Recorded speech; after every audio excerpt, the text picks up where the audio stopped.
let's start with a question. What's your favorite Disney film? Is it the new Frozen, Cinderella, Snow White and the Seven Dwarfs? One of my personal favorites. That sounds like I said Cinderella's my personal favorite. No, my personal favorite, Hercules or Peter Pan. It's really a toss up between people. I decided to do my biography on Walt Disney. He revolutionized animation, films, and everything, creating a production studio, creating theme parks that he felt he needed to do. And his legacy has lived on way past living.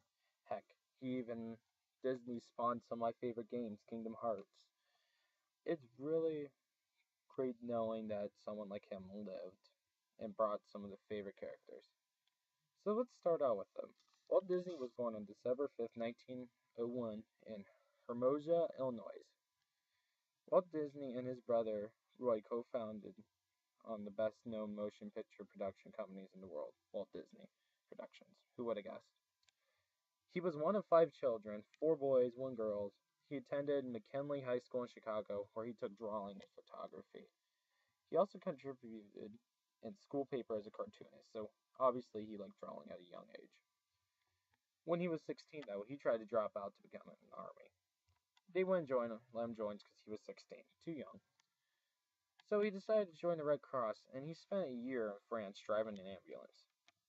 In 1919, which is what him roughly 18, Walt Disney moved back to Kansas City, where he had lived, and he decided he wanted to be a newspaper artist. His I can't talk. His brother Roy got him a job at Pesman Rubin Art Studios, where he met Hubert Ewerks, which is a really weird name, which became a good friend of his. Pretty much in 1923, Walt and his brother Roy, they put all their mind together to Hollywood. They moved to Hollywood. They met up with Earworks, who also moved to California, and they started Disney Brothers Studios, which was pretty much the first start of everything. One of the animations that pretty much anyone that knows about Disney animations would be Steamboat Willie. You might not know it's called that, but if you've ever seen the old motion picture where all you see Mickey Mouse driving a little steamboat down a river with a little song, that was one of his best knowns. And this was when Mickey Mouse was really introduced. And I don't know if many people know this or not, but Walt was the voice of Mickey. By 1929, Walt had introduced what would be the beloved characters like Minnie Mouse, Donald Duck, Goofy, and Pluto. And those are really just like the whole characters that surround Mickey. 1937, on December 21st, Snow White and the Seven Dwarfs, the first full-length animation film, premiered. It grossed $1.499 million, even though it was during the Great Depression. And that's a big deal. It's the Great Depression.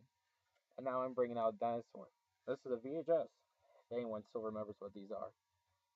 And I was actually looking through, and I actually have two copies of this. The Platinum Edition and this one. I like this one better, but this is a really good film.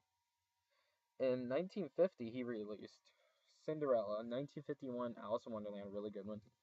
1953, Peter Pan, love it. And a few others other films that everyone knows. Walt Disney's last major success that he produced was Mary Poppins. He did a bit of live action and stuff, but in 1955, Walt Disney opened his $17 million Disneyland theme park. It didn't take long for this park to increase investment tenfold and entertain tourists from around the world. He really wanted to make a place where people could enjoy and have fun. Years after opening Disneyland, Walt began plans for a new theme park in Florida. During its construction in 1966, Walt was diagnosed with lung cancer. He later died on December 15th, 1966. I keep wanting to say 96, sorry. At the age of 65.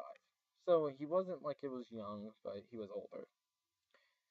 The nice thing was, Walt's brother Roy carried on the plans and finished what would be known as Disney World in 1971. So really, if you think about it, if it wasn't for Walt, we wouldn't have the Disney Channel, which I don't know what kid doesn't love or still love to watch it.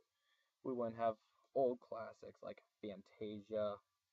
We wouldn't have new classics like Frozen, Tangled that's kind of newish, not newish, but it's in the 2000s.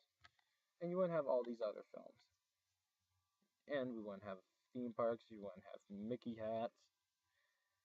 And he made other people's dreams come true.